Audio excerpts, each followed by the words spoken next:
No sugar day 3. Good morning सगळ्यांना. आजची सकाळ खूप छान होती. खूप दिवसांनी ऊन अनुभवलं.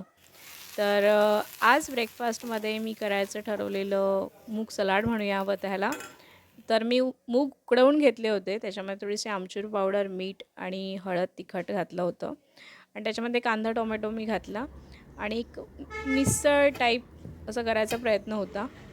कॉफी बरोबर होती, कारण चहाची तलब काही जात नाही आहे. तर बरेच वेळा असं वाटतं, की हेल्दी डाएट जेव्हा आपण घेतो, तेव्हा तो बोरिंग असेल, चांगलं लागत नसेल. पण खाल्ल्यावर वाटलं, "नाही रे, चांगलं होतं. खरंच मस्त आहे. करून बघायला काय हरकत नाही." तर दुपारच्या जेवणामध्ये मी घेतली होती 1.5 चपाती. दही माझं फेव्हरेट आहे, ऑल टाईम ते आहेच आणि चण्याची आमटी केलेली, सोयाबीनची भाजी.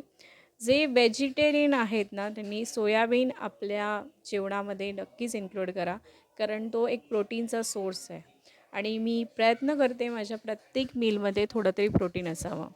तर संध्याकाळच्या वेळी एक कॉफी घेणं गरजेचं वाटतं मला, थोडं फ्रेश होण्यासाठी.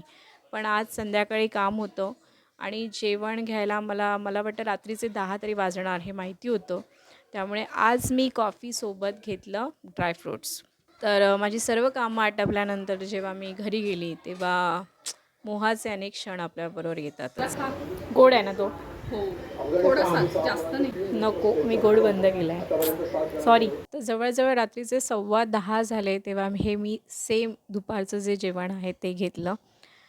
पण फारशी भूक लागली नव्हती, कारण आपण जेव्हा आपल्या माइंडने परफेक्ट असतो, की नाही मी करणारच, तेव्हा ते जमून जातं आणि प्रोटीन जेव्हा आपल्या जेवणामध्ये असतं, तेव्हा फारशी भूक आपल्याला जाणवत नाही.